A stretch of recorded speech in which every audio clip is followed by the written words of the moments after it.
그 구약 시대 당시에 아브라함이나 소돔이 있던 그 당시에 가장 약한 자들 중 하나였던 사람들, 그러니까 나그네나 고아와 과부 같은 사람들, 그 사람들을 어떻게 대하는지 그 모습만 보면 그 땅 가운데 정의가 있는지 없는지, 그 땅에 공의가 있는지 없는지를 확인할 수 있었다고 해요.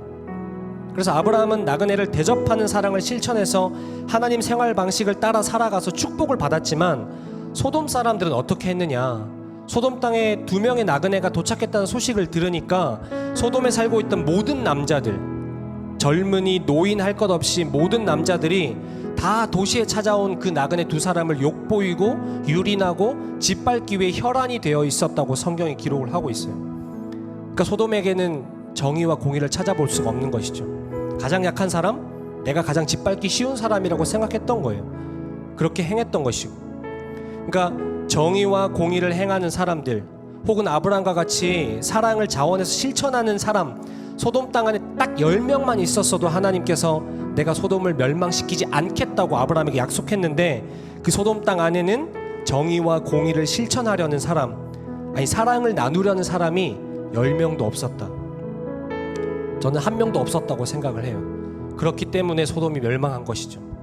그래서 소돔 땅이 동성애의 죄를 지어서, 큰 죄를 지어서 멸망했다라기보다는 그 땅 가운데 정의를 행하는 사람이 없었고 사랑을 나눠준 사람이 없었고, 그래서 소돔 땅이 멸망한 진짜 이유는 그들 안에 사랑이 없었기 때문에 멸망했을 것이다 라고 말을 합니다. 마태복음 7장 12절에 예수님께서 이런 말씀을 하십니다. 그러므로 무엇이든지 남에게 대접을 받고자 하는 대로 너희도 남을 대접해라. 이것이 율법이요 선지자니라. 이 말씀을 조금 더 쉽게 말하면 이런 말씀이에요. 사람들이 너 자신에게 무엇을 해주면 좋겠는지를 생각해보고 네가 먼저 그들에게 그것을 해주어라는 것이 예수님의 말씀인 겁니다.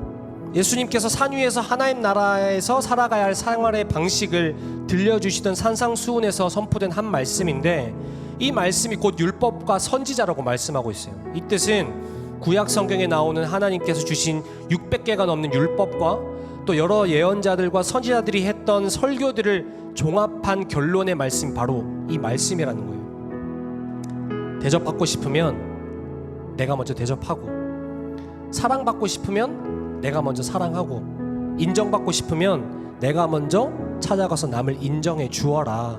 이것이 하나님께서 우리에게 지금 말씀하고 있는 것입니다. 구약시대에 누구에게도 대접받지 못했던 부류가 나그네 고와 과부였고요, 신약시대에 넘어와서는 죄인과 병자들이었어요.